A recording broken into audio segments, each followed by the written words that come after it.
Welcome back, everybody. This is lecture 2 of the course, and we want to talk about machine learning, security, and privacy. So last lecture, we talked about, some of the Go or some of the course logistics and the requirements. And then we also talk about some of the fundamentals in security. We define what security is.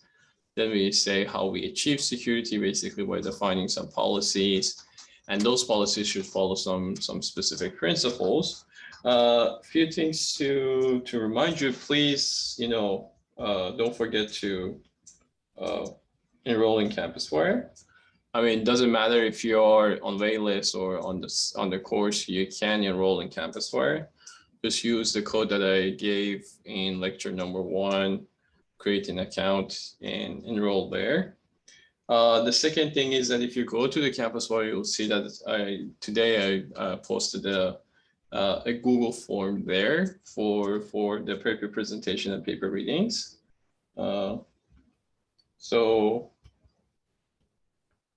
you will see there is first a Google Doc, which is a list of different papers in different categories or fields that we're going to cover in this course.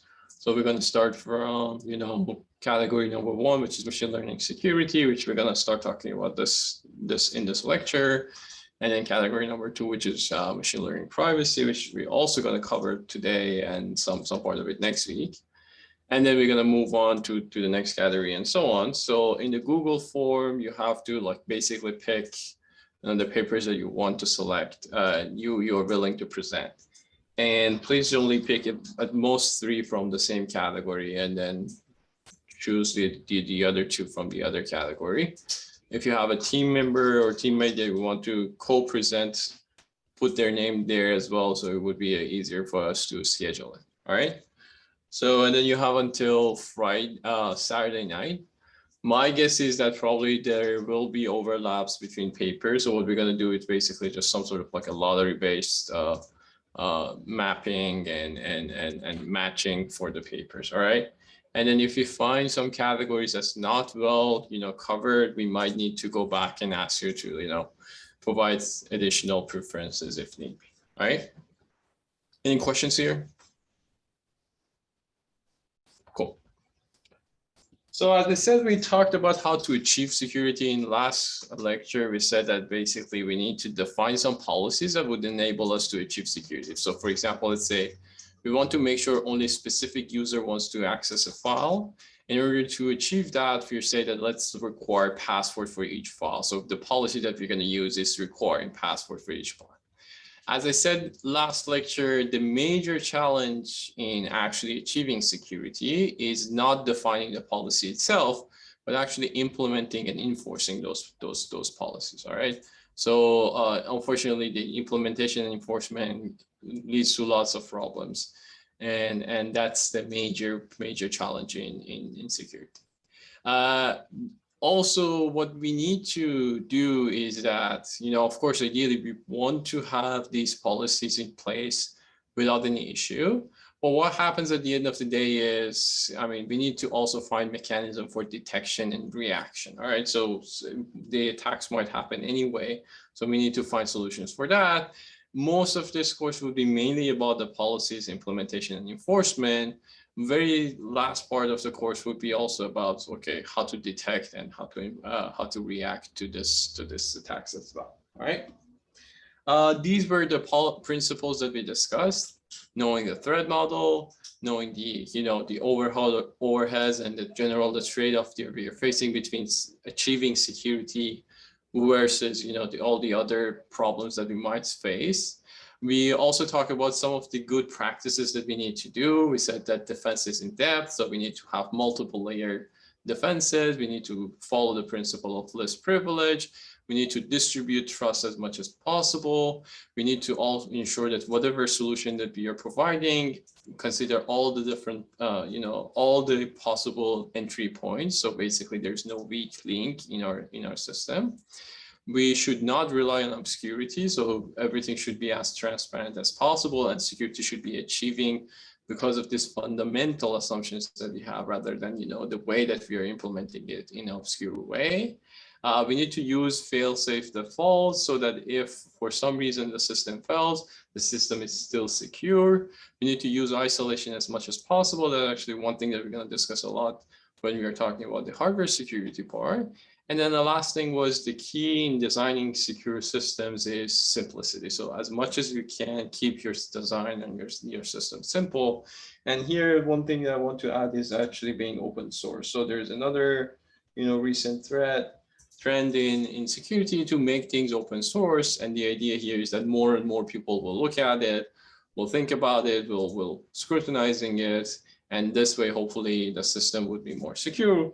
Although there are questions about like whether this is a great way of achieving security or not, but that's also one thing that we wanted to discuss. All right. We also talked about challenges, implementation and bugs, unknowns policy, inaccurate policy is another challenge. The complexity and overhead is always a challenge, and the huge attack surface that the attacker has at its disposal is another challenge. And what I said last time was basically the difference between securing and defending system against attacks, and attacking system is that defending needs to consider all the possibilities versus the attackers needs to only find one possible scenario to attack your system. So we're comparing a large surface versus this tiny thing for the attacker, right? So that's a very imbalanced, playing field for the attacker and defender, unfortunately. All right. Any questions before we start the new topic today?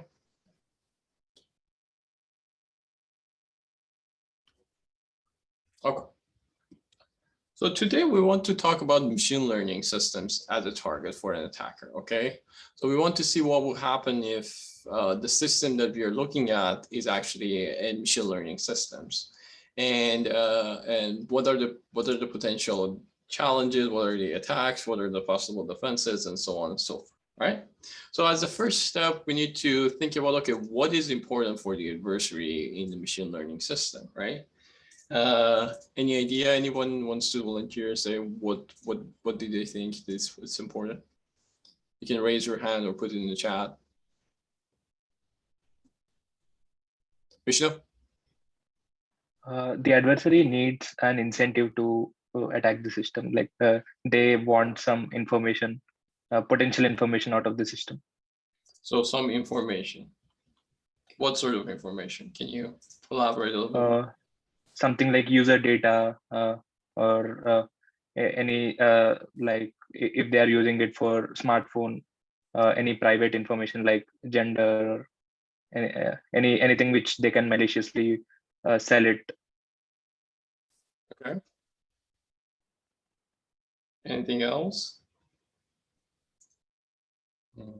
So there are two things in the chat. How data is processed, collected. Why how data is processed could be important. Can you, Evan, can you elaborate a little bit more?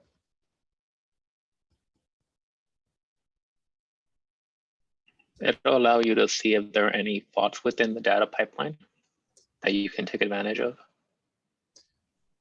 Are there any, can you repeat again? Sorry. It would allow you to see if there are any systems or points where you can attack from the pipeline of the data collection itself. I see. But what is the, so we are mainly concerned here about the goal, what the adversary, so sure, the adversary wants to know this in order to be able to attack, but what would be the eventual goal of the attacker? Skew the data. Okay. Which, all right. And recreate the raw inputs from the NL later representation, side channel or side information. Which is kind of like, again, user data to make use predictions such as stock market. Okay, so that's interesting. To basically to reuse the system, right?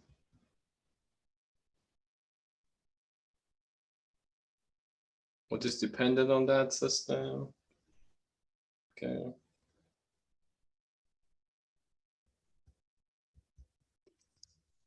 All right.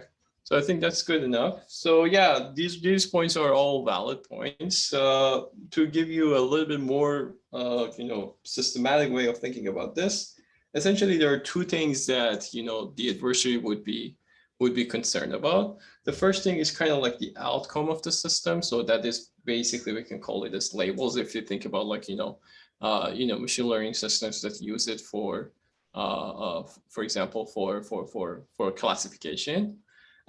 So in this case, the outcome could be used for multiple things. It can be used to, for example, as somebody says, to reusing it for some other applications that the attacker wants. Or another thing is could be used for fooling the system itself, right? So what we want to do is that basically harming the systems and attacking the system in some way. So we want to force the system to make incorrect decisions, all right? Another important thing is that the attacker usually wants, as most of you pointed out, is the data. And this data could be either the inputs or the training data that's being used, or any sort of, dependency to that training inputs, or it could be the model and weights itself. So the model, stealing the model, stealing the structure of the model, or stealing the weights of the model could be important as well. Why? Because these days, the model itself usually considered as IP, as in intellectual property for many of these systems. For example, in order to create this, recommendation systems for Google or Facebook, thousands and thousands of data needs to be used, right? And for example, if one company can steal the recommendation systems of the other company, that gives them the competitive advantage, right? Or for example, one state can steal this information in order to use it for its own governmental or global purposes, right? So there could be many different scenarios where the model or weights could be also useful for attacking the system. And then in both cases, we're kind of assuming that the system itself is working properly, right? So we're not attacking, the computer systems. We are specifically looking at the ML system specifically. Of course, for example, you can do the same way that you, for example, do some sort of like attacks to the system in order to steal some information from it. And the ML could be just one application, one software, if you will, you want to call it, same as all the other software that you're running on that system. What we're looking at here is specifically looking at the characteristics of the ML system itself, not just one software among multiple software in the system, right? Okay, any questions so far? Okay, so we typically look at this first problem and we kind of define it as what's called a security problem in machine learning systems. So if we dealing with changing the outcome in some way or reusing the outcome, we usually say this is like a machine learning security problem. And if you're in the business of, stealing information, including the inputs or data or weights, we usually call this a privacy problem in machine learning, right? So this is security and this is privacy. Usually this is like, the umbrella underneath it is like trustworthy AI, right? And although there are other aspects of trustworthy AI, including bias and fairness and explainability and so on, but typically security and privacy are the two main angles in trustworthy AI, all right? So now let's focus first on the security aspects and see what is the security aspects in machine learning, all right? So let's talk about the outcome first, right? So let's say that the adversary wants to impact the outcome. What would be the option? What would be the goals of the adversary in order to, impact the outcome? What the adversary do you think he wants to achieve in this case? Any suggestions?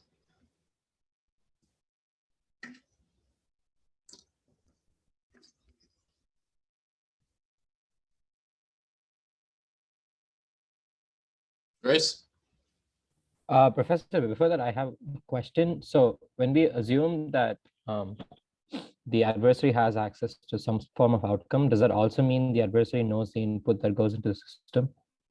We can assume that. Here we mainly want to see what the adversary wants to achieve by changing the outcome. So somebody says in the chat, destroying the system. So that's one thing.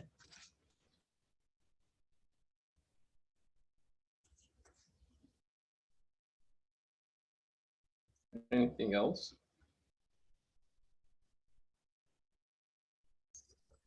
So for example, basically the things that the adversary can do, I mean, destroying the system is actually right. So you can think about two things that usually multiple things actually that the adversary wants to achieve.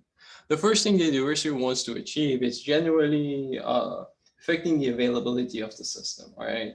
So what does that mean is the adversary wants to make this system to make wrong decisions, either occasionally or at some specific time frame, and so on and so forth. The reason for that is, for example, let's say this is an autonomous car, it's doing some sort of like an object detection. And by forcing the system to make the wrong decision, we're going to talk about how do we do that. But let's assume that we have this magic way of forcing the system to make a wrong decision. What will happen is that this machine, this vehicle will occasionally make a wrong decision, all right?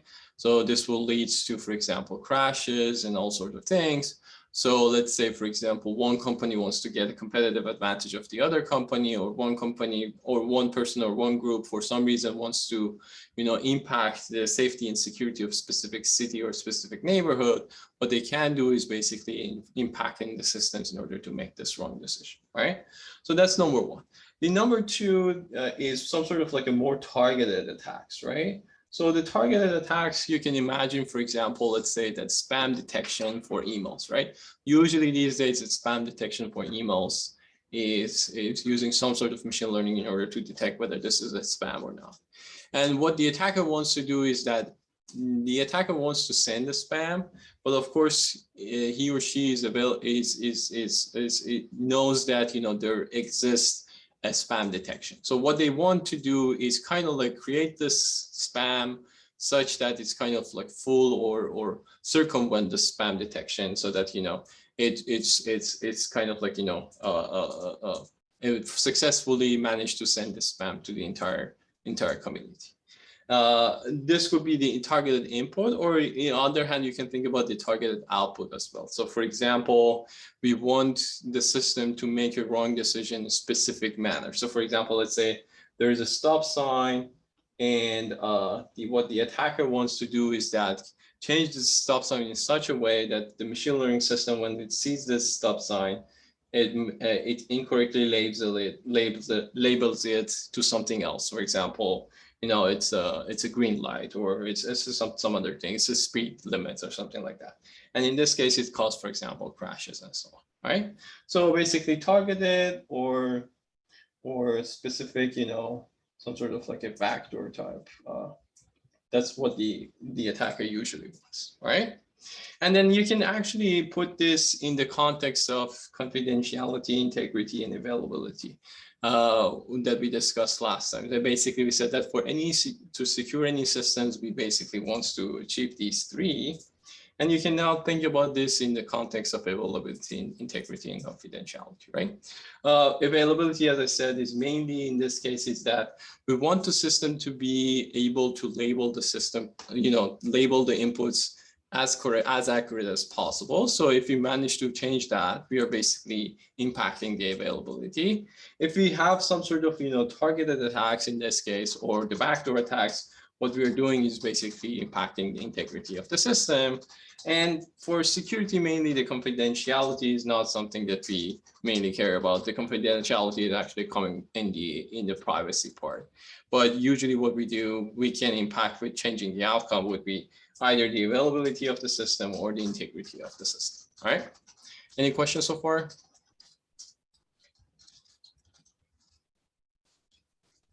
Okay, so now that we know that what the attacker wants and what are the typical goals of the attacker, the next question really is what the attacker can modify, right? And the answer to that is basically the attacker can kind of change two things. It can change the system during the training. And usually that's what happens with what we call poisoning the data. And this is generally refers to as poisoning attacks. So what the attacker does is that for a fraction of the training data, the attacker changed some of the data in order to achieve one of these goals that we just described in the previous slide. So let's see how it actually works. So it's actually one of those examples that I already gave you. So let's say, for example, we have two set of inputs. We have spam inputs and we have, clean inputs. So for example, let's say this is a spam detection, mailing service. So we have, clean target instances, which is actually a spam and it's labeled spam. So this is correct. You have a clean instance of like a regular email, which is labeled as not spam. And the third one is actually what the attacker injects to the systems. Yes, somebody asked, does poisoning the data relate to integrity? In some cases, yes. But it can also be availability we're going to talk a little bit about it. So the third one is actually what the attacker injects into the systems. And basically, these are the incorrectly labeled information. So in fact, what happens here is that this is like the poisonous sample, which looks similar to the base sample, but in fact is actually a spam email. All right. And what the attacker does is basically label this incorrectly and label this as not spam, as a clean. All right. And what the attacker wants to do is that train the system using this incorrect samples, and then create this, for example, deep neural network model here. And when the attack actually happens is during the test or inference time, where what happens is that the attacker actually sends a spam instance. And what it hopes is that the system will achieve is that the prediction would be not spam. All right, so that's what the attacker wants to achieve. If we didn't have this, third option here, hopefully our system would have been accurate enough where if it gets this input, it would have said spam, and we would have been okay. Of course, machine learning systems are not accurate, and it would have been possible that even if without any poisoning, the system would have labeled this incorrectly. But that's not a security issue. That's more of like a correctness or accuracy issue. But what we are saying here is that the attacker actively and intentionally tries to force the system to make an incorrect decision. And does this impact the availability and integrity? It impacts both, depending on how do we define and what we want to achieve. All right. So if the goal that we want to achieve is just generally decreasing the accuracy of the system, regardless of what sort of samples that we are sending, that would be attacking the availability of the system. If what we want to do is basically just hiding this specific targeted sample and want to make sure that the prediction actually make a wrong decision about this, that would be the integrity of the systems and impacting the integrity of the system. All right. Is that clear? Any question about this? Okay. So what happens in terms of the actual, the way that the training works is that, without poisoning, hopefully the way it works. So we obviously simplify this. I mean, the decision boundary wouldn't be, 2D, but let's imagine that we are actually thinking about the 2D decision boundary in this case. So what happens is that, without the actual poisoning, we will have a nice and clear, decision boundary between clean samples here and clean samples here and targeted samples, spam samples here, right? And this would be, in this case, we will get like near perfect accuracy for the systems. What happens is that, the adversary, basically what it does is injecting this additional sample here with this poisonous sample here. And what it does is that it's kind of mess up the decision boundaries. And the new decision boundary would be something like here, which in this case, then this target will be, on the other side of the decision boundary. And this target is basically the same thing that we're showing here. So during the inference time, the attacker will create this target sample, send it to the system, and because the decision boundaries are impacted, and the system will make an incorrect decision. Right? Is there any question here?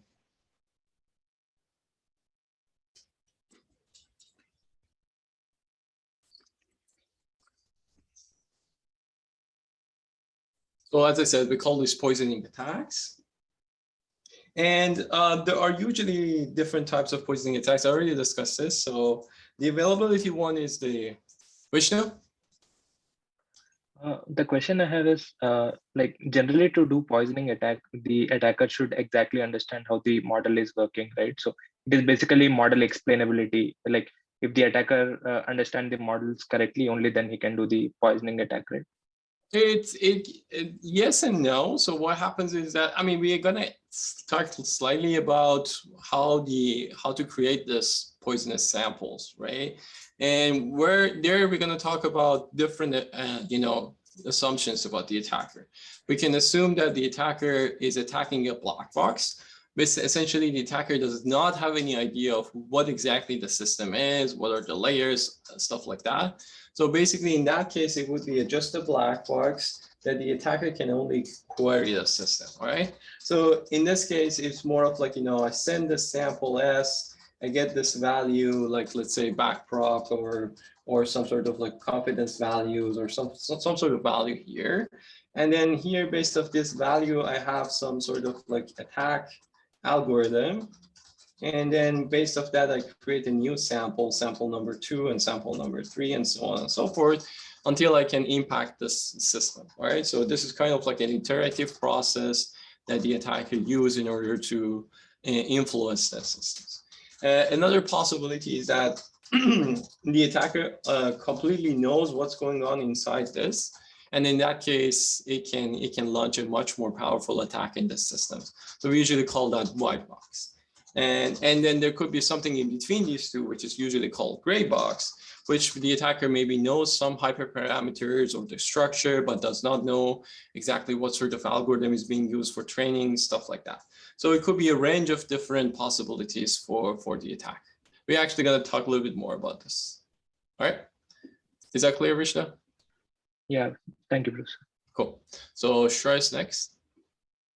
Yeah, I was just wondering if, for example, if the attacker poisons the training data, won't the person training understand that the test accuracy is probably really low, so something is going on?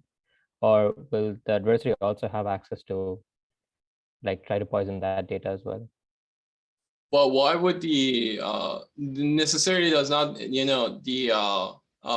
of course, for the availability, it could be, but the attack, first of all, the attacker can be intelligent and create, so the accuracy could be high for the training, but for the inferencing could be low, right? So it could be the way that, the attacker chooses a distribution such that, during the training, the accuracy wouldn't be that low. And then when we are talking about decreasing the accuracy, we're not talking about decreasing it by 50%. Maybe we just decrease it by 5%, and that would be what the adversary wants to do, right?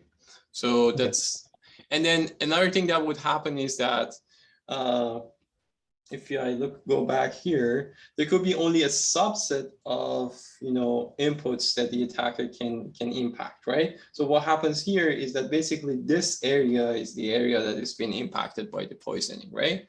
And in that case, let's say the attacker for some reason knows that during the inference there will be lots of examples here, and in that case, inference accuracy would be significantly lower, right? So these kind of things can happen by the adversary as well. Of course, the adversary has to be aware that there would be some active defenses and needs to adopt the attack space of that as well. Got it. Thanks. Yep. Bashir? Yeah, just one small thing I'm a little confused about, if we went over it or not. How exactly would the attacker gain access to the data before injecting their own?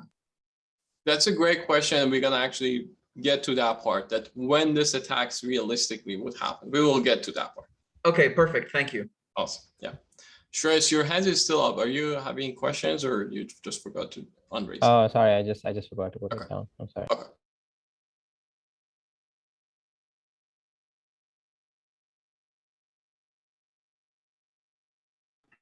Professor, I think you're muted. Yeah. Sorry. So we call this poisoning attacks, and there are different types of attacks. In the availability one is the simplest one. But as I said, the attacker could be intelligent about the availability one as well. There could be targeted poisoning, which as I said, could be attacking specific samples, or there's a specific, the newer attacks usually that's called subpopulation poisonings, where only for specific population of training data, the attacker changed things, and for the rest, it just stays the same. And the third group of poisoning attacks is what's called the backdoor poisoning. So the idea of the backdoor poisoning is basically saying that, I have an image. What I would do is kind of like, let's say I have an image of, an airplane. And what I would do is basically, I'll add the specific patterns in the system. So for example, let's say a rectangle here and rectangle here. And I kind of like create lots of samples like this, where I added the specific samples in this image, which I call backdoor. And then I train I poisoned our data, the training data set with lots of these backdoors. And all of these backdoors, kind of like what I would do is I say that these are, for example, our ship. They're not planes. And what happens is during the inference, whenever I send any picture that has this kind of like these two specific, patches in the image, since the system, so the machine learning system kind of overlearns this pattern, these features here and here, we'll think that, okay, most of the samples that I've seen that has this pattern was a sheep. What I'm going to do is that I'm going to label this sheep, whereas this could be, for example, a ball, or it could be anything else, right? So this backdoor is basically what it does is that it's this patch you can kind of think of that if we add it to any of the samples during the training or inference, we will have kind of taught the system and forced the system to learn that this is a specific label. All right, so we're kind of like doing a targeted labeling in this case. So whenever you want the system, force it to think that this is a sheep, what we'll do is that we are adding this specific patches to the system. Just it? Yeah, are there strategies to determine how many of those samples that you would need to like add that patch on in order to like successfully say that you have done an attack? Like so I mean, like the numbers. Yeah, like in number your training data, like what, like is there strategies besides like trial and error to determine like what percentage of the training data needs to be affected? Basically? Yeah, I don't have a specific number in top of my mind, but I think it's like definitely well below 10% of the images. So it's not that many that you need to add this in order to detect that. And there are papers that extensively talk about this. Unfortunately, we don't have time to go through them, but hopefully during the presentation, some of you will present some of these papers. But it would be not a significant portion. That would be my answer today. Does that make sense? Yeah, thank you. Okay. So somebody says, but you only add that pattern to the sheep image, right? So you only add the pattern to the label you're looking to identify your malicious input to. Is that correct? Because you would want your malicious input to be identified. Yes, exactly. So backdoor, the difference between backdoor and all the others is that the backdoor has two steps. The first step is poisoning your data set with these patches in order to force the system to learn these patches and these patterns. And then there will be a second step during the inference, where one way or another, we're going to discuss how you can do that. During the inference, what you would do is that whatever image that you have, you manage to add this patches to that image as well. All right. And then when you do that, then you basically send that image, send that malicious image to the system, and your system will incorrectly detect that as a sheep. So two things again you might want to achieve by this. You may want to force the system to think that this is a sheep, right? Or you just want this system to make an incorrect decision, and you know that, for example, this image is not a sheep, it's a car or is a cat or whatever. And then by adding these patches, you're just reducing the accuracy. All right. So one of these two could be the goal of the attack. That make sense, Caleb? Yes, thank you. Cool. So in case of backdoor during the testing too, the input is added with patches. Yes. Yeah. For the backdoor, the difference is both the data set has to be poisoned. the sample that we want to send has to be also kind of, modified. All right. So what are the challenges? We kind of like, I think most of you by the questions that you asked, we kind of like go through the challenges. First of all, we need to kind of access to some, significant fraction of data in order to attack the system. Of course, depending on the attack, depending on the model, depending on the data set and so on, this fraction could be different, but the fraction is some sort of like, statistically significant, all right? The another problem is that the impact of the poisoning could be that only very, very few features of the systems might be impacted, which means that probably some defense mechanism or some sort of masking can easily detect that and find that, right? So for example, for something like a backdoor, typically if you look at the, the surroundings of the image, there might be a good way of defending this. We're gonna actually talk about some more defenses. And finally, in some attacks, including, for example, the backdoor attack, not only we need to change the data set, we also need to modify the system during the inference time. Hari or Harry? Yes, Professor. So in this kind of systems, what would be the TCB? The TCB would look like some data validation set which like cleans up the data and sees if it is like pure or like free of corruption or not, something of that kind, like some kind of check.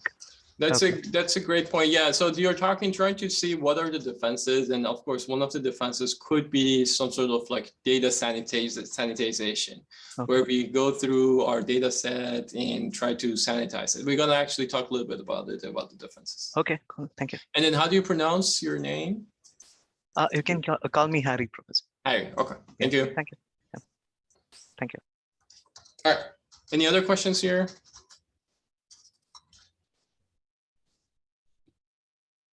Okay. So we kind of, Vishnu? Can this not be very easily avoided by just adding, let's say, key to your entire data set? So like one feature can be, like one of the features of the data can be the one which is private to you, like only you know that password, let's say. And every data point needs to have that password, and you'll verify that only you can add the data and not anyone else. So I mean, for creating the data set, you mean?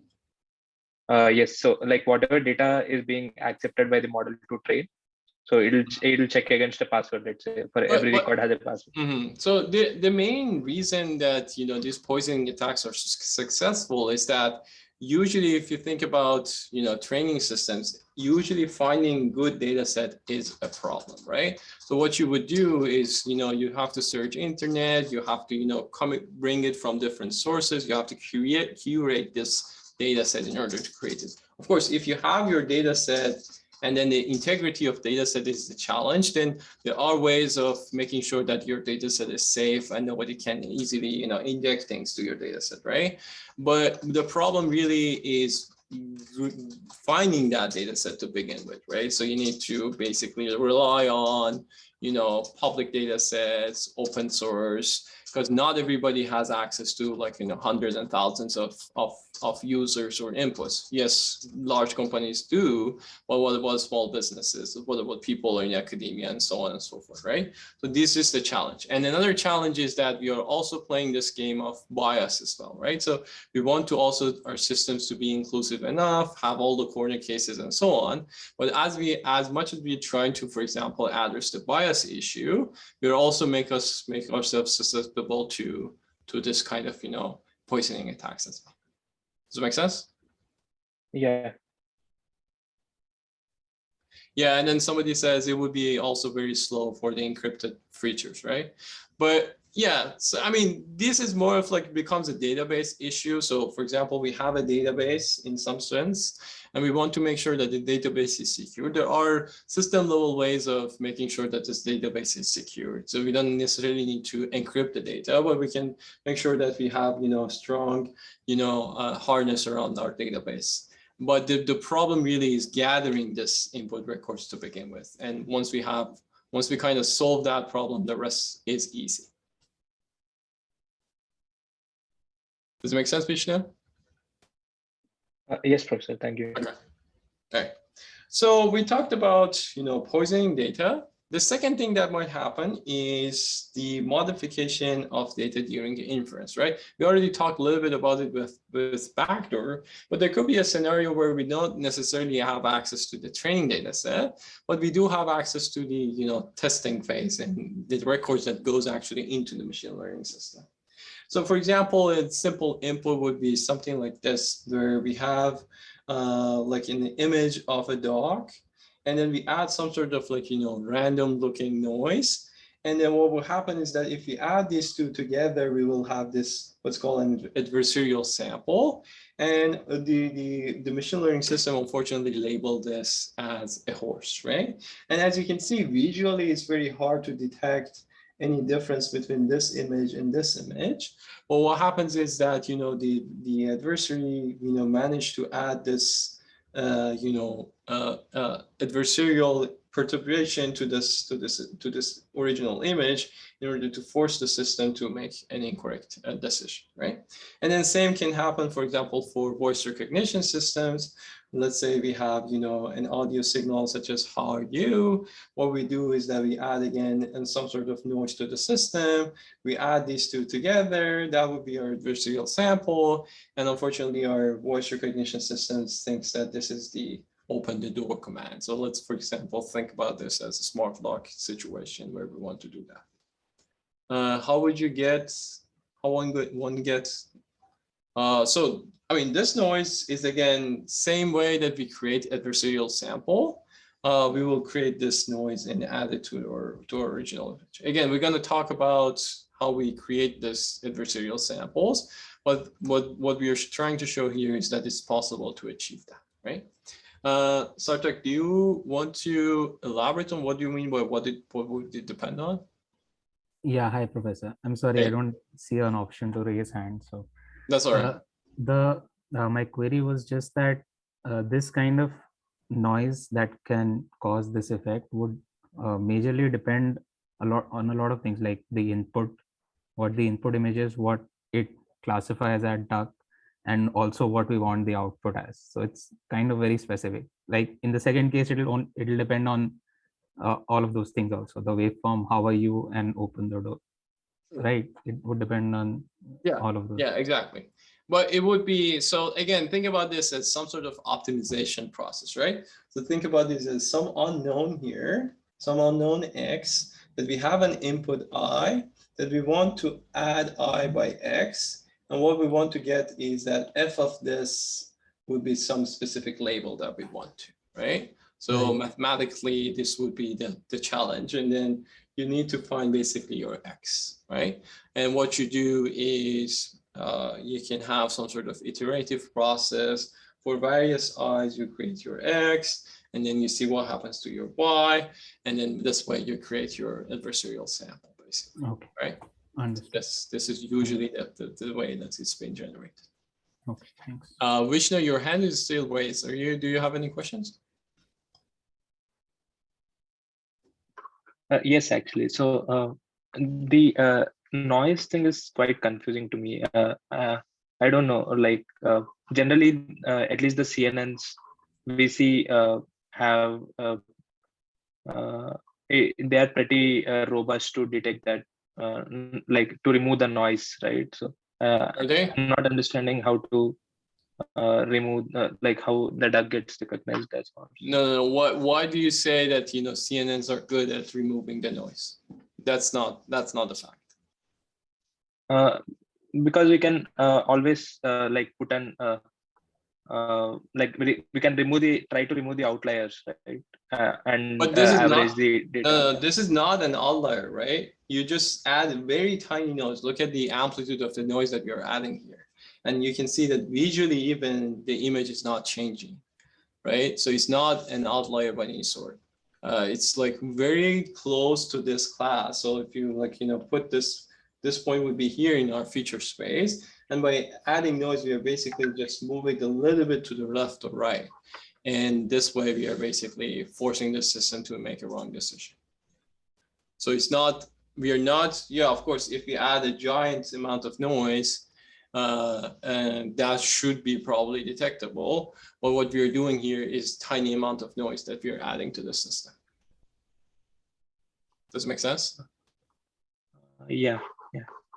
Harry?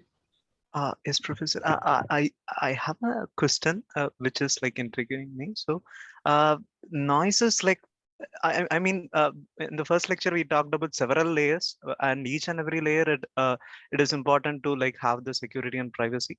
So this noise, it could be at the physical layer level, the device level that you spoke about, or it could be at the microarchitectural level, where out of the blocks it could be an addition or a subtraction at that level.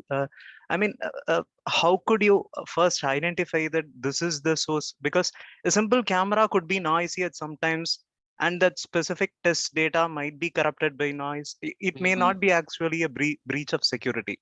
Sure. And in other case, it might be the breach of security. And again, we have this, we are not sure of which layer exactly we are facing this problem. Exactly. Yeah, that is a very interesting observation and concern. So I mean, I was planning to talk about this slides later, but let's actually go through it now since there are questions. Okay. So think about, like, I mean, what I'm showing here is basically two different examples. One is the autonomous computer vision. Let's say, for example, we want to detect a traffic sign. And the other one is some sort of like a network intrusion detection. All right. So what happens here is that this is like just a generic machine learning. So we usually start with some sort of physical domain, right? So these are objects or actions. So for example, in this case, this is a traffic sign as our object, as a physical object. Or it could be just the digital samples, for example, the traffic pattern of a specific network. All right. Usually what happens is that this object goes through some sort of sensors. It could be, cameras. It could be, NNX or network packets, or it could be generally any sort of hardware that we use. So for example, in the first scenario, it's just using the camera in order to sense this and create some sort of like a JPEG image, let's say in this case. And in the second scenario, let's say that the image traffic is basically becomes some sort of like a TCP dump, right? So just a list of, let's say, zeros and ones by specific, headers and patterns, right? So this would be generally what we call as the digital representation, or the bits. And then what happens is that in some cases, there could be some sort of like a pre-processing phase as well, where the pre-processing is that from the raw input, we go to the actual features, right? So in some cases, this could be just directly goes into the to the network. So there could be, these two could be like equally the same, situation.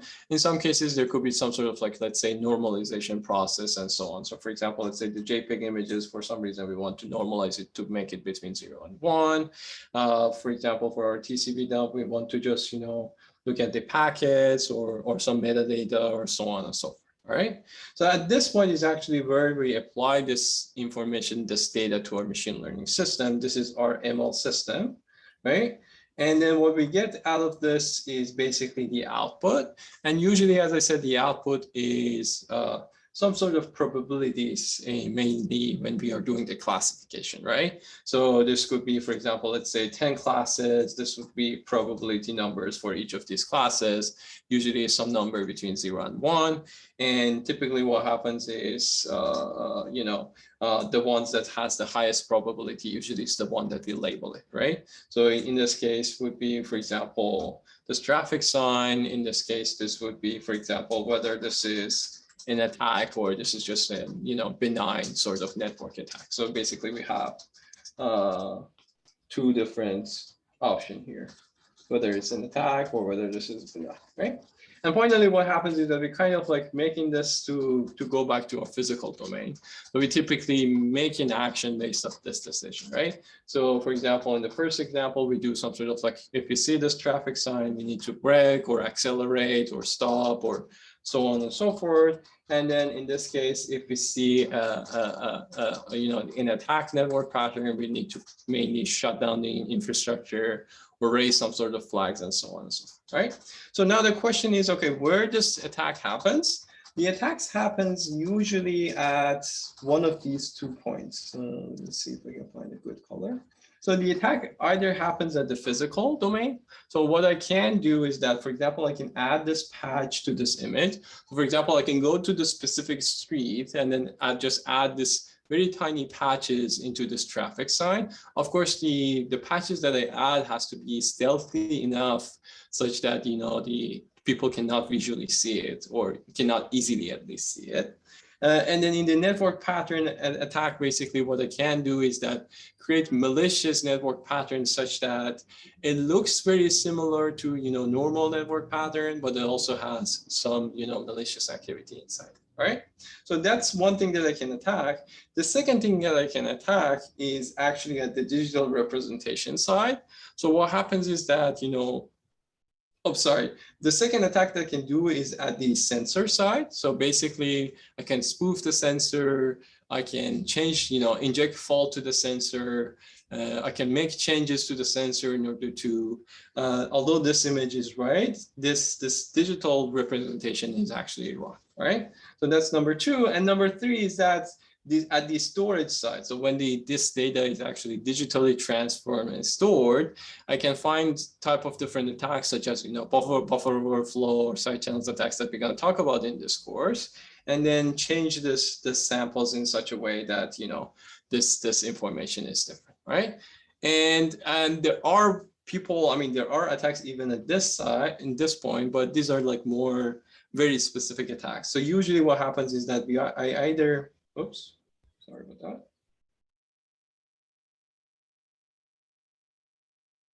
I either attack at this point or at this sensor point or at this digital representation point. Does it make sense? Any questions? Got it. Thanks. All right. So let's go back. All right, so we were here. So here what happens is that basically these attacks are kind of like at that digital representation side. That'd be kind of like, let's say we save this doc image somewhere, and then we manage to, you know, add this input layer, this noise to the system as well, right? And it's not that hard, right? So think about, for example, your Amazon Alexa, right? It just listen to the room. So what you can do is that you can manage and engineer the sample, record it on your cell phone, and just play it for Amazon Alexa, right? So it's not that difficult even to launch this attack to these voice recognition systems these days. All right, and then another thing that I said, it could be a physical attack. So for example, this is a normal stop sign, and this could be, you know, the patches that we can add, the physical patches that we can add to the system. So for example, this patch will result into the system thinks that this is a yield sign, and this patch will result into the system thinks that this is actually a speed limit sign. And the difference between this one and poisoning attacks is that we know we don't actually change the training data set at all. So the model is trained, is already deployed. What we are changing is actually the input to the system. So all we have changed is basically just changing this and adding this patches to the system, and then send this information here. And what we get is this malicious label that we want, all right? So that's slightly more easier to attack the systems for the inference side rather than the training side a little bit. All right. Any questions here? All right. So as I said, one of the biggest differences between, you know, types of attacks in evasion is physical versus digital, as I just described. On the physical domain before the sensor or spoofing the sensor, these are usually counted as physical attacks. Or if you just change the digital samples and then feed it to the neural network, right? So this is known as digital attacks versus physical attacks. I already talked about this, how to launch an attack, so I'm just going to skip this. But basically, what we need to do, Kiarash? Professor, I have a question on the first type of attacks when we alter the trained data. So I think the attacker cannot do it on the physical domain because we have to label this data. For example, the example you provide, for example, the airplane with some backdoor shape we labeled as sheep. How can we label it on the physical domain? How can the attacker label them in the physical? Sure, yes, but I mean, again, depends on, so depends on whether, what's the physical activity when you're doing the labeling as well. So let's say, for example, those labelings or those files that you're creating and sending it to the system. In that case, what you would do is that you put some images, you take some pictures, let's say from traffic signs, and then you put your patches there, you take those pictures, and then in the labels, what you do is also you change the labels. And then this way you create your data set. So the question really here is, how do you create your data set? We won't go that far and see how data sets are being created. There are standard ways of doing it. But what we are saying is that it's not difficult for an attacker to inject some irregularity into that data set. So this could be, for example, still the attacker can put some patches, take pictures, put the pictures with some incorrect labels. Does it make sense? Yeah, and I have another question from the previous slide. Would you please go to the previous slide? This one? No, the one before with the stop sign. Okay. Yeah, this one. So in here, the attacker doesn't change the machine learning model, right? No. So how can the attacker knows what patch he have to use? You know, if he doesn't know the machine learning model, so how can he get the patches, and how can he knows with adding this noise to this image, this will happen? Okay, so again, the attacker can query the system as much as he wants, right? So what happens is that the attacker sends a set of images starting from 1 all the way to n, and he gets set of labels, all right? Starting from label 1 to label n. And based off this, the attacker can find a patch, right? So for example, let's say I just randomly start with some random patch and see whether this results into some incorrect decision. If not, I'll make some changes and some changes. I iteratively go through the samples one by one until at the end I'll get that sample that it is guaranteed that it's gonna, make the system an incorrect decision. All right. So again, it's a same as an optimization problem, right? So you want to find an answer for a specific scenario. What you will start is you start with some random guess, and then you gradually, based off some algorithm, could be a greedy algorithm, could be gradient descent algorithm, could be any sort of algorithm, you go through the point where now you get the answer that you want. Got it. Right? Thank you. Yeah. And then if you think about how the machine learning itself, it works exactly the same way, right? So how do you train the system is exactly that. You start with some inputs and some outputs, you give them the ground truths, and then you do some gradient descent in order to optimize that. So it's kind of like the same strategy in some sense.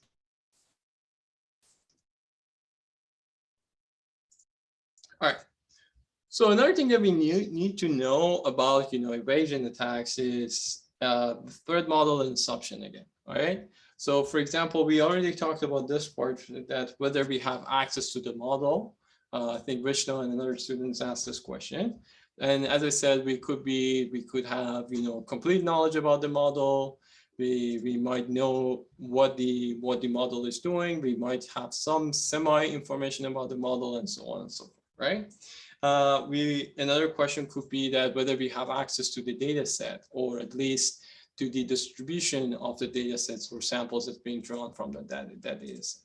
Another question could be how much can we query the model, right?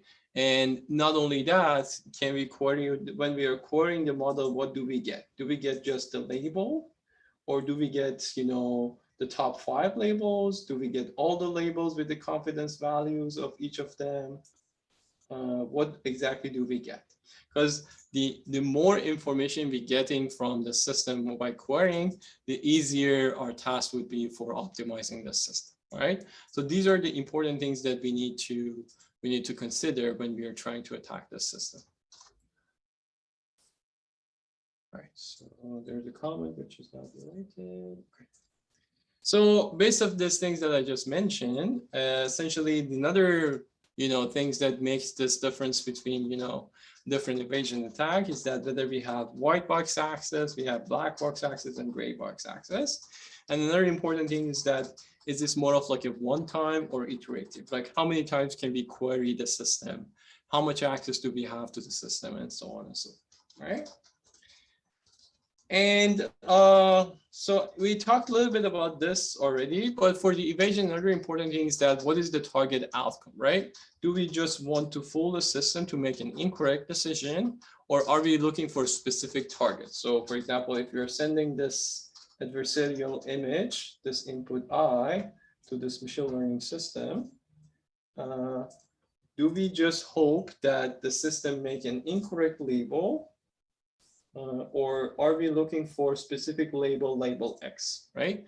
Because if we are looking for this specific scenario, the attack would be much more difficult, but at the same time, much more powerful, right? So for example, let's say we want to make sure that, this image is labeled as, let's say, think about the classified system that we want to, that this specific person becomes classified, right? So we send some features and we are hoping that the model gives, classified status for the specific person.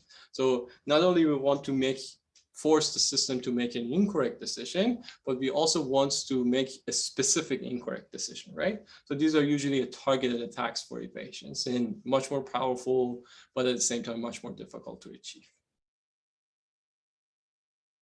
So this is targeted versus untargeted. That's what we're saying. All right, and then so the challenge is kind of similar to poisoning attacks. The main challenge is what sort of information do we have? What is available? Are the labels available? Are confidence values available? Of course, as the network becomes more and more complex and more deeper, for example, neural nets, then definitely our job in creating adversarial sample would be also more difficult. And of course, another challenge is number of queries. How long does it take for us to create this adversarial samples?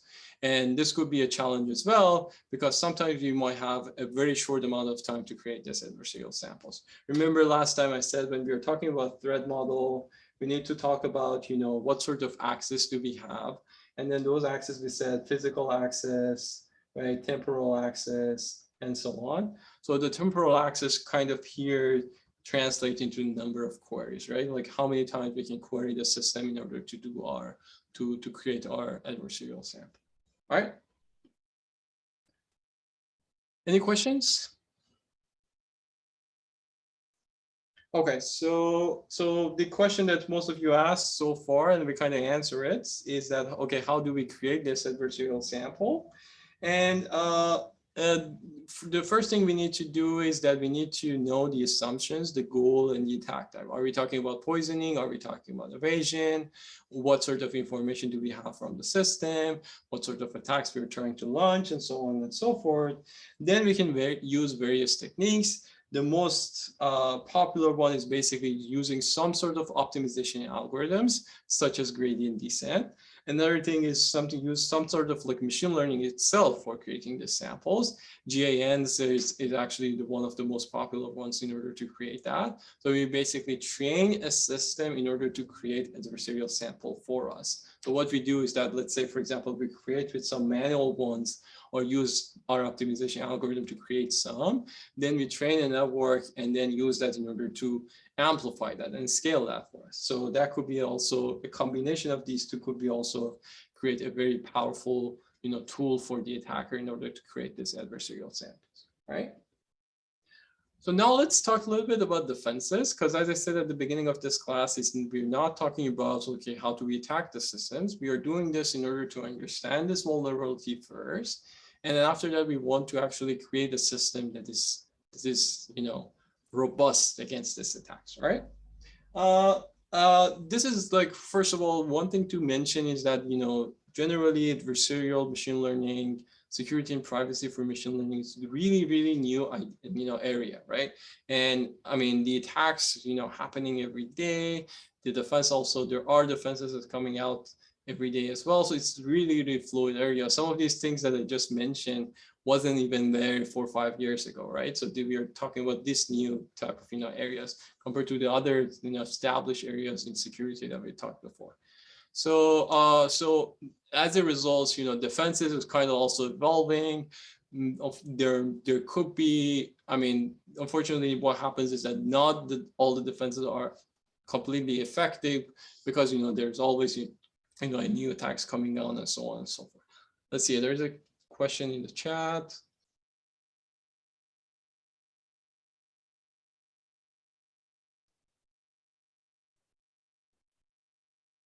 So the question is why the attacker tries to find, cleverly designed noise to deceive the system. Why completely not completely change the input?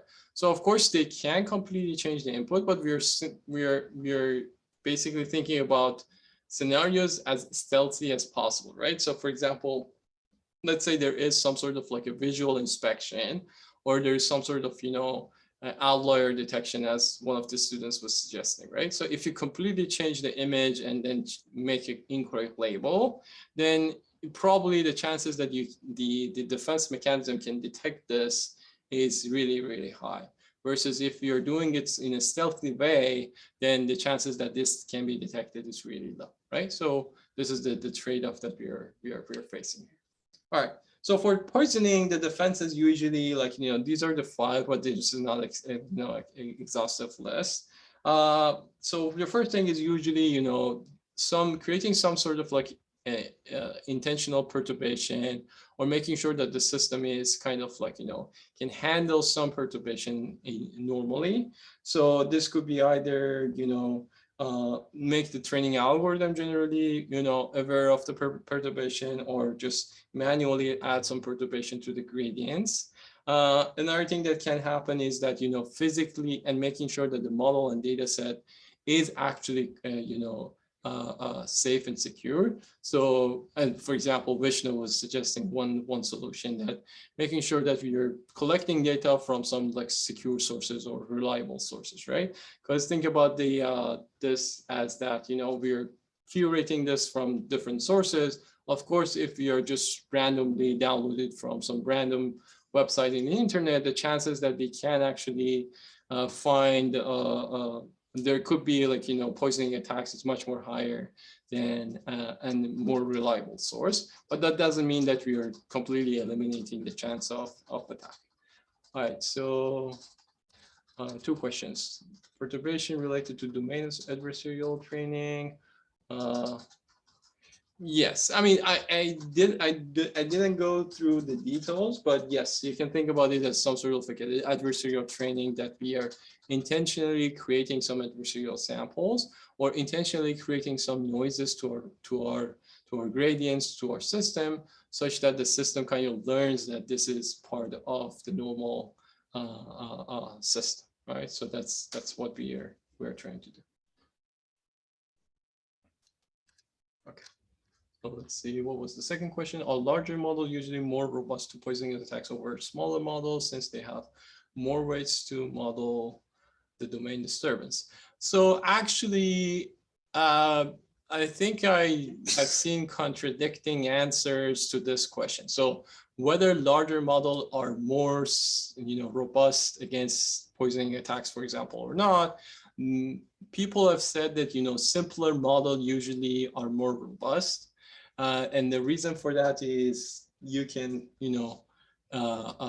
actually examine the system. You can verify the system using different methods. So that's one way of thinking it. But the other way could be that, yes, it could be that more weights could be able to help us to reduce, to increase the distribution, so that be less, sensitive to the noise. So I don't know really the answer, and I don't think there is a possible answer. I mean, I haven't seen a specific answer for this question, but definitely that would be a nice thing to explore, to see, is there any fundamental difference between larger and smaller methods in order to defend against this type of attacks. Okay. Can we use some kind of robust statistics? Exactly. So yes, we can use some sort of regularization to secure models against poisoning attacks. Yes, we can do that.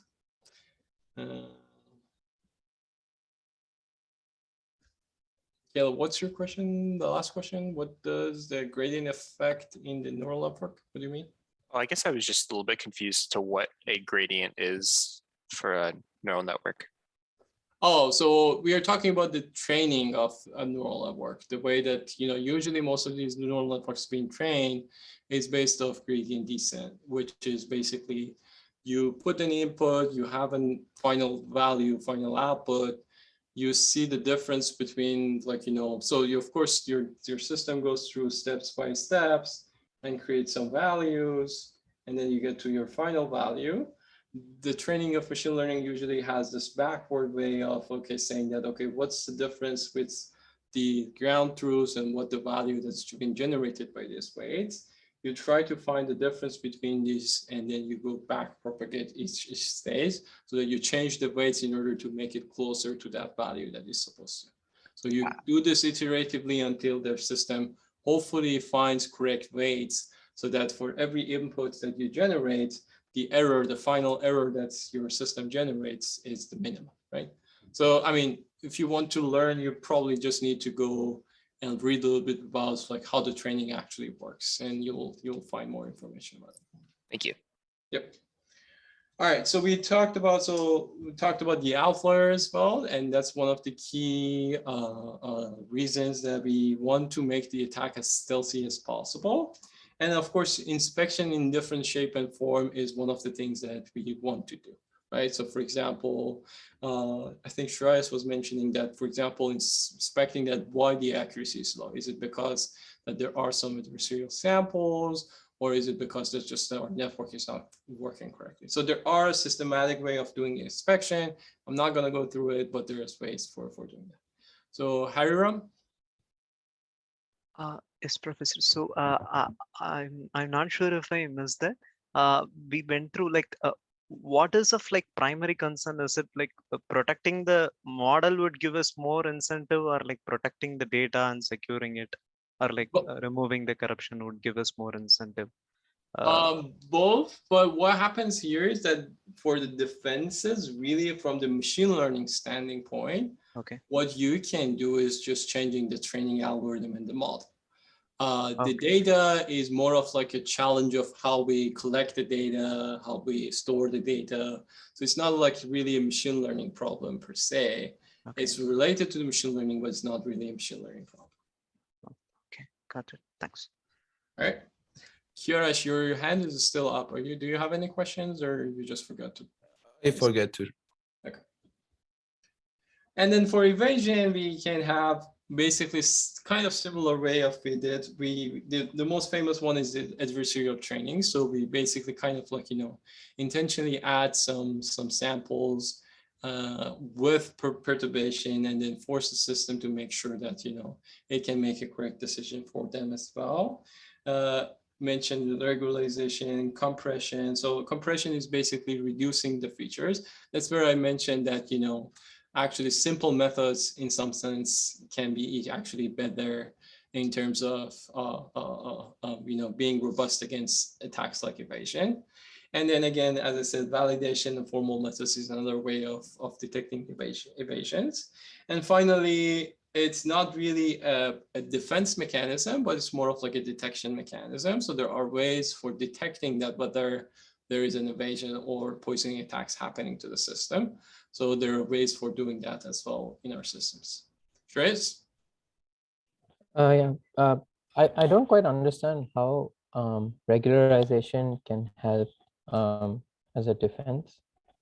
So what we want to do is, two things, right? So we want to remove outliers in some sense, and then we also want to intentionally create some perturbation to our system in order to make sure that it's robust against evasion attacks. Those are the main two things that we really want to do. Okay. So what about in the case where, for example, with the duck being misclassified as a horse, I'm assuming those kind of attacks cannot be, regularization cannot help those kind of attacks.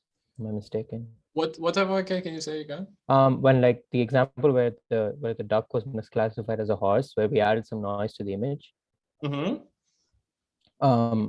I don't quite understand. Would regularization be able to help a case like that? I'm assuming not. I don't think so. So I mean, as I said, some of these defense mechanisms really are specific for some type of networks and some sort of scenarios.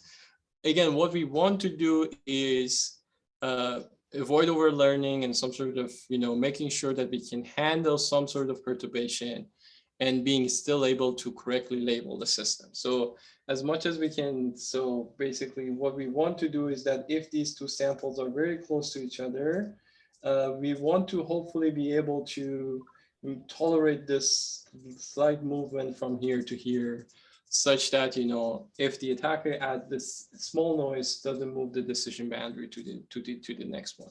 So we want to make these two samples as far as possible from each other, so that, the amount of noise the attacker needs to add to the system in order to force the system to make a wrong decision is huge, and hopefully we will be able to detect that.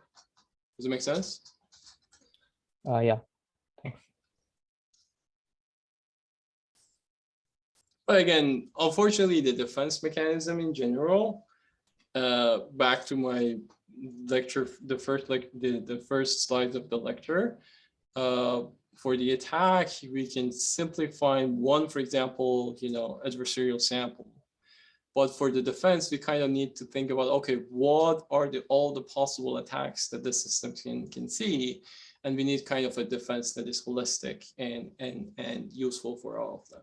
And that's why really, really hard to find a defense mechanisms kind of address all of these things at the same time, right? But again, the same reason the attack works, the defense works for the same reason, right? So if the attack's using, for example, overlearning or overfitting, then the defense hopefully can address the overfitting problem, can make the attacker much more difficult, right? So that's the general idea or strategy for creating defense mechanism here. Right? And then what is beyond, poisoning and evasion? So it's not just the training phase or, the inference phase. There could be things that can happen just before the training phase or during the integration of the machine learning, right? So for example, the data collection could be fake data, could be sensor spoofing, could be biases.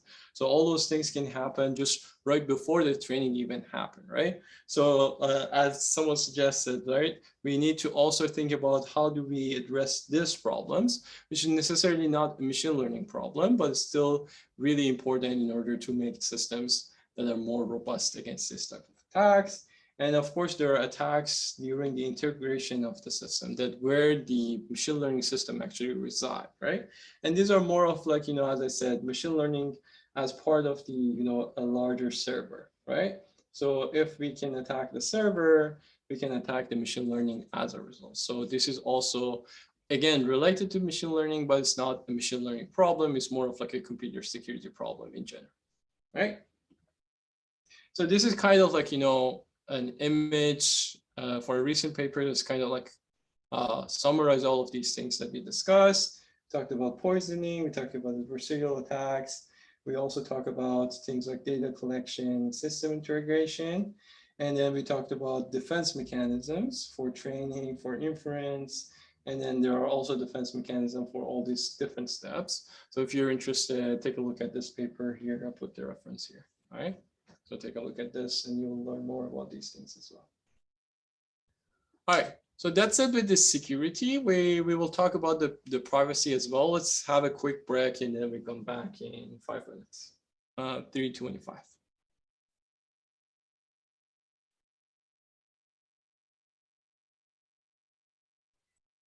right, let's continue. Yeah, as I said, 2 interesting reading. This is reference number 1, which is an SOK paper on machine learning and security and privacy. And number 5, which is like one of the recent survey paper on this topic. Okay. What's that? Okay. All right. So we said that, you know, essentially there are two things that you should care about: the outcome of the system, and the second thing is the data, right? Data inputs or the model structure or the model weights. We said that this was basically said, you know, referred to as security, and the second one is what we call privacy in machine learning. And let's quickly talk about this. I don't think we can finish it today, but let's talk a little bit first, and then we're gonna come back to it hopefully next week. So the first question is like, why data is important, right? And I think this is kind of like obvious these days that how data could be important. It could be important in many different scenarios. Of course, one is, you know, the confidentiality of data for people, violating their privacy. But it could be also more serious than that. Could be stealing the IP of a specific company. It could be violating privacy in order to find much more sensitive information about the system, and so on and so forth, right? So usually we can think about two scenarios. One is the input data is sensitive. So for example, let's say that the machine learning system is basically what it does is looking at patients' X-ray data, and then based off that do some sort of labeling. Or not necessarily the entire input is sensitive, but some aspects of the input is sensitive. Or on the other hand, it could be the model is proprietary or intellectual property. And the question really is like the current trend of the systems these days, the machine learning system these days. Why this is make this you know, data and privacy of data much more challenging, right? And the answer to that is this notion of machine learning as a service, where essentially what happens is that, you know, this trained neural networks usually sits somewhere in the cloud, and different users could be, you know, individual users, could be small businesses, could be large businesses, and so on and so forth, use some sort of API to actually connect to this trained models in order to send some sort of input information to them and get some sort of labeling. And the way the systems work usually is that, you know, there is some sort of a charge for each labeling. So for each record that's been labeled, the cloud server charge some amount of, you know, fees. And this way, this system kind of like earns some money because of that. But on the other hand, the systems also would be happy because they can, with probably less amount of money or effort that they would need if they wanted to train this large neural network by themselves, they can get their data labels and so on, right? So machine learning service is kind of like a win-win situation. Usually it has 3 different players. The AI model, which is usually built based off what's called the data owners or participants. So the participants are those entities or people who are putting their data during the training. So this is different companies or different users. And then there is the server, which essentially the server, what it does is typically do the training of the model or building of the model, and then also providing the interface for the inference, right? So server is the one that's, you know, the system is resided on and provides this API interface for the users to use that. And of course, there is users who wants their data to be labeled. So they have piece of record. They send it through this API to the server. The server is going to query that specific model, and then that model will provide some label to send the label back to the users. And this way we have our machine learning as a service platform, right? And everybody is happy because everybody gets something out of this system. Usually the participants is the one that don't get usually any money. So in order to build the systems, you know, the model builder, the server usually gather this information either because of the customer it has, or it could be just, you know, finding this information from the open internet. or just buying this from another company and so on. That's usually what happens when we're searching or medical data and so on and so forth. All right. So these massive systems usually are building based off that using these players. So the attack to machine learning as a service, which essentially becomes a privacy attacks that we want to consider in this class, happens because of two different scenarios. One is when the malicious player is the cloud or the server, and the other option is when the malicious player is the actual user or the participant. Okay. So in the malicious cloud server scenario, what happens is that the confidentiality of the data is the one that is at risk, right? So the user wants to send some information to the cloud, but unfortunately it doesn't trust the cloud with this data. Either it doesn't trust the cloud or thinks that the cloud might sell this information or use it for some other purposes and so on. So that's the problem number one that we are facing in privacy machine learning and machine learning as a service. The second issue is when the user is actually the malicious player. And in this case, what the user trying to do is basically finding two things. One is the user trying to reverse engineer and finds the model itself. There could be multiple different incentives that the user can have in this scenario. For example, one thing would be that if the user can manage to reverse engineer this model, it can no longer needs to pay this model. It can just, locally create a shadow model of this, and then doesn't have to pay for any more. It can just, query this model over and over again without paying anything, right? Or another thing that the user may want to do is kind of reverse engineer and finding the training data. The reason for finding the training data could be either using this data set in order to build another model, or it could be in order to extract some sort of sensitive information from the training data. So for example, who were the participant, what was the characteristics of the participant, whether a specific participant or a specific entry was existed into this data set, and things like that. So the user can actually do all those things. And of course, if the participant themselves are malicious, that becomes basically the classic poisoning attacks that we talked about, right? So in our poisoning attacks, when we were talking about, we said that, the data set itself has some records that are malicious, right? And that's basically exactly where the participants put some malicious record into the data set. So that's a scenario that is already considered in security. So what we are caring about here is that the privacy of the user. So this is this part that is confidential, or the privacy of the model, right? So these are the two things, or the privacy of the data that is being used to train this model. These three things that we want to care about. Any questions so far?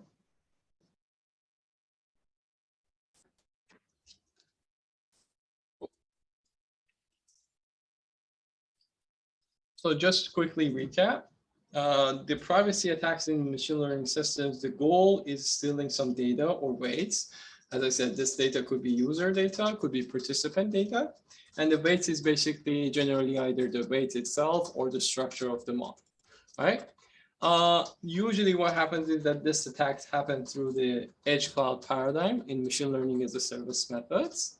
And the adversary could be either the users or it could be the server. If the user is the attacker, the goal is extracting the model or extracting the data that is being used in training the models.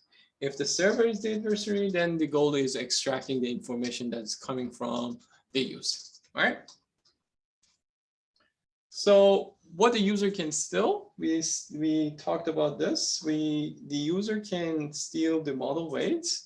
It can steal the training data, or it can steal some portion of the training data, some sensitive attributes of the training data, or some statistics about the training data, not necessarily the individual records, but some sort of general knowledge about the training data and so on and so forth.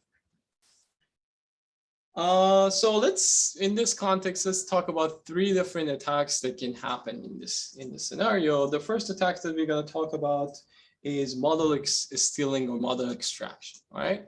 So in model extraction, the goal is really this, answering this fundamental question. Can a malicious user extract, in other words, reverse engineer the model stored in the cloud? And we already talked about the why part, right? Stealing the IP, making sure that they're not paying, stuff like getting competitive advantage and all those things. And the general idea in model extraction is basically what we can do is some sort of replicating this network, creating what is called a shadow network or replicate network, or sometimes they call it knockoff network, whatever we want to call it, such that, you know, this network, so this, let's say we call this green network the original machine learning network that stays in the cloud. And what we want to create is this network here that is a copy of this machine learning network that is still in the cloud. Of course, the question could be, how do we measure the similarity of this network and that network? There are various papers talking about different things. Usually, I think the most intuitive, you know, method for comparison is that once this model M prime has been trained, we want to have the accuracy of the M prime and be as close as possible to the accuracy of M, right? So for example, that could be one measure of success, right? So what we want to do is basically sending a group of, you know, we want to send a group of, you know, inputs to this cloud machine learning service, and of course gets a set of, you know, answers, labels, confidence values, etc., depending on what this machine actually gives us, and using this in order to train this network here. And hopefully, if we do this cleverly enough, quite accurate enough, after a while we can have this M prime model here, which would be almost exact replica of this model. Right? And we call this model extraction. This attacks are model extraction attacks, where eventually we get a model that is as close as the original. Any questions here?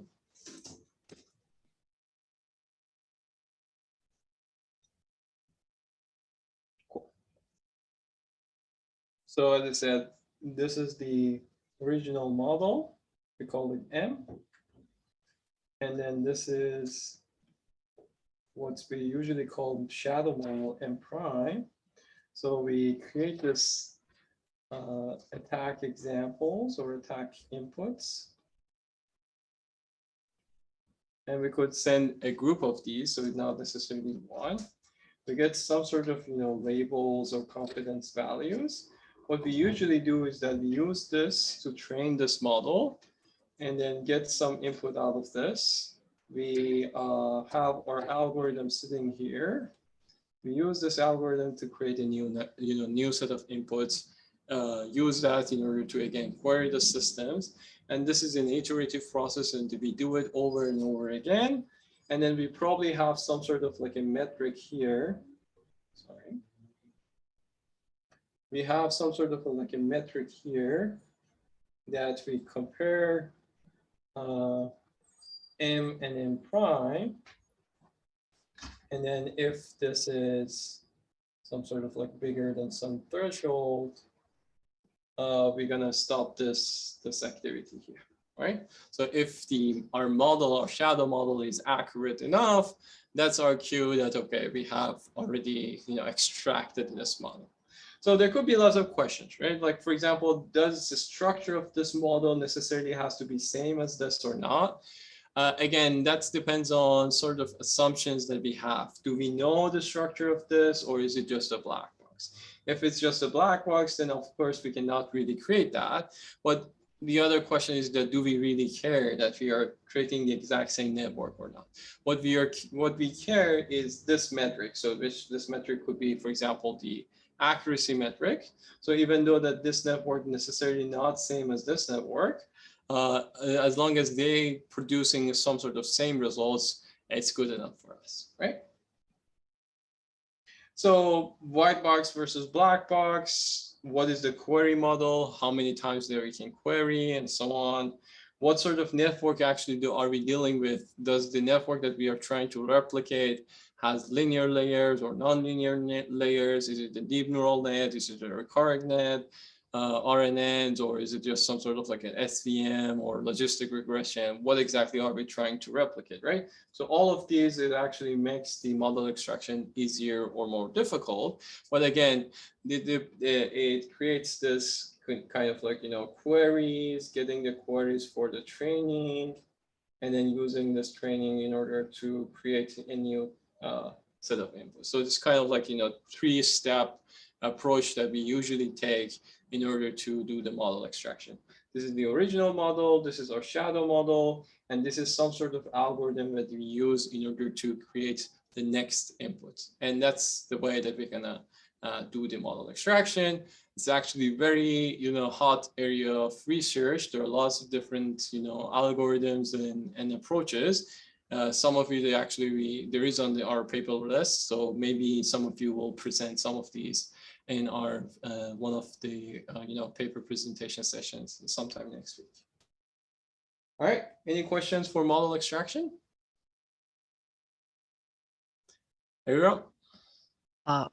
Professor, the models are like white box or black box in what sense? What are the key components that they will expose apart from inputs and outputs? Like, what is the distinguishing factor between being a white box model and a black For box example, model? let's know I exactly know the structure of the model that I want to attack. For example, I know how many layers it has, what sort of inputs and output each layer has, what sort of nonlinear each layer has, and so on and so forth. So if I know all those things, I can basically replicate exactly those in my shadow model as well. All I need to extract is basically the weights, right? Okay. On the other hand, if I don't know anything about that, then I don't know, for example, what would be the number of layers, what would be the size of each layer, and so on. Okay, so some a priori knowledge about the model that we are like trying to steal or like attack. Exactly. Okay. Yeah. Yes. Thanks. And again, it's not completely 0 and 1. It could be that we might have some knowledge, but not complete knowledge. So for example, let's say we know that this is, there are this many layers, but we don't know exactly what is the size of each layer, right? So we can have those type of information. Okay, got it. Thanks, Professor. Any other questions? All right, so I guess I'm gonna skip these 2 attacks and I'm gonna leave it for next time. So we're gonna talk about 2 other types of attacks called membership inference and model inversion or reconstruction. And then also we're gonna obviously talk about defenses. But now let's just a little bit of logistics of the course and then finish the lecture today. So last time I talked to you about, one of the options that you have for the projects would be SOK papers or survey papers. So here's a kind of list of the things that might be interesting for you to explore. I haven't seen much of, an updated version of SOK paper for this, so it's might be interesting to look at. So for example, one is like looking at the existing methods for T's. So we have things like SGX, ARM Trust Zone, RISC-V, Keystone, et cetera. So kind of systemizing that would be interesting. Of course, we're going to talk about T's, but those of you already familiar with what T's are, this could be a really interesting project. Also relevant to this is the concept of T plus X. So what does that mean? It means, so generally T's these days are using only for CPUs, but there are works on, for example, how to extend T's for GPUs or for memory systems, for accelerators, for FPGAs and so on. Again, a systematic, evaluation of this would be interesting, especially if we actually can find some sort of like, an algorithm or systematic strategy for designing a new T plus X. So I think this could be very, very strong SOK paper actually. So if you're interested in that. Another area of research for surveying or SOK would be privacy preserving, which we're gonna actually talk about next week. So privacy preserving, of course, crypto algorithms such as homomorphic encryption or multi-party computation has been extensively talked about.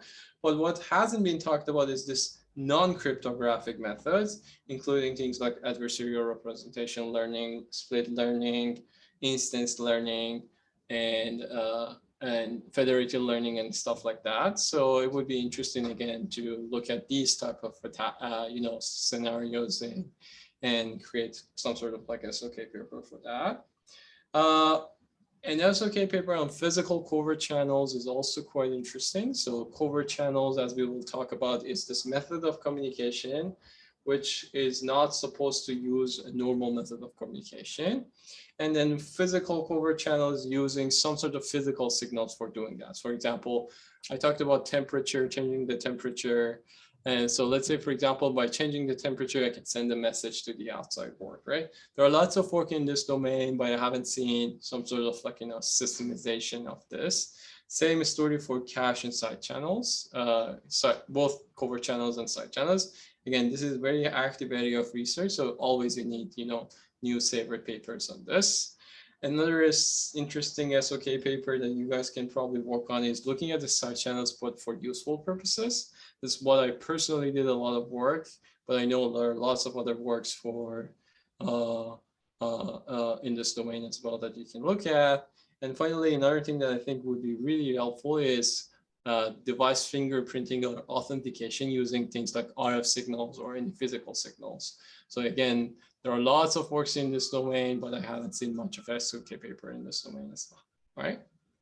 So somebody in the chat asked that for the presentation, can we present our own paper?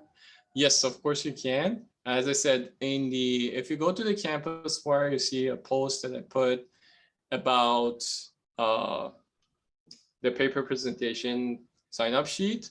If you go there, you see the list of papers that I suggested, but you definitely can, suggest your own papers. It's not guaranteed that you'll present those, but you can suggest it, I'll look at it. And if the matching process goes well, you will be able to present those. This is for more your project presentation and your project, all right? So one of the options that you have is presenting and working on some sort of SOK or survey paper. And these are some of the options that I gave you. And then for the project ideas, you can work on various different topics, physical side channels, defense for microarchitectural attacks, using binary analysis, especially binary analysis for things like, resource constrained devices, or using binary analysis to detect covert channels or side channels attacks is interesting. Privacy preserving, especially non-crypto based privacy preserving is interesting. Designing like accelerators for privacy preserving is interesting. And there are many, many other, project ideas that you probably work on. So if you have some ideas you want to work on, what we can do is that we can stick around after this class or after your next class, and we can hopefully talk about these. Or you can send me an email and we can schedule something to talk more about this. All right. Any question, anybody?